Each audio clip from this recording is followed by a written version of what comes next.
Good morning again. I'm Wes Reeves, as she said, and my wife Kim and I have been members of this congregation since the mid-90s. I've kind of lost track now, so it's 25 years or so. Our two children were baptized here and grew up within these walls, and speaking from that experience of 25 years of blessing from this body of believers, I'm honored to stand and talk to you about the importance of giving back to your church. When Pastor Leslie asked me to speak on stewardship, he reminded me that our focus is on the words of John Wesley in his sermon on the use of money. Wesley said, "Gain all you can, save all you can, and give all you can." I won't attempt to unpack everything in John Wesley's words here, but I will say something about giving all you can and what it means to those who both serve and are served by this church. And I hope what I say is especially meaningful to our younger members who may just be starting their careers and families. In times past, you could make it pretty simple by saying, give 10% of what you earn and call it good. And many of you in this congregation do so at that level, and some even more. But I don't want anyone to get hung up on percentages, especially as we're starting that journey. Notice that John Wesley said, give all you can, but he didn't provide a formula. He didn't say even what it is that you should give. So as you discuss your stewardship commitment with your family in the coming weeks, you'll no doubt need to discuss numbers. But don't make it just about numbers. Think of all the ways you can give back beyond your financial gifts. The church needs that, of course, but your church also needs your time and talents. And what you feel you may be lacking in dollars, you can likely make up in the things you do for the church.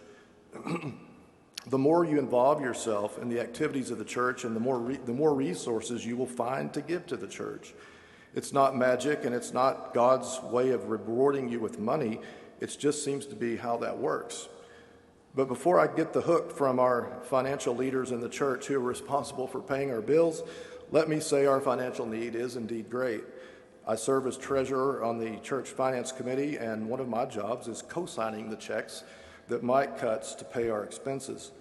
I know that in order to carry out the work effectively, we must have the people and tools in place to make these things happen. And all these moving parts have expenses assigned to them. You and I alone can never expect to cover those costs, but you and I and everyone else working together can. We need everyone's help in some way, and when everyone participates, the burden rests on many shoulders and is much easier to bear. So don't imagine that your portion of the giving, regardless of its size, can't do great things for the kingdom of God. That's what giving all you can means to me anyway. And if you're a young dad or mom like we once were, you'll know the joy of bringing your kids to this place and turning them loose in this village of other moms and dads, grandparents, aunts and uncles, who all will nurture them and teach them things that perhaps you can't. When I was preparing this, I had to think back on when my children were young, and our son John really took a liking to Mr. Ken. Y'all remember Mr. Ken, our children's minister. And in fact, I began to think John liked Mr. Ken better than he liked me, because he asked me where Mr. Ken lived and could he go to Mr. Ken's house and play. So, I kind of got over that because I thought, what a blessing that is for your kids to not only look up to you and gain something from you, but from all the people around us. And that's something that's really priceless. I don't know what kind of value you put on that, but to me, that is the joy of giving and seeing that giving come back to us. And it's the joy of being part of something greater than us alone. And I'm thankful for all of you who have given over time so you can ensure my family could come here to be so blessed. Thank you.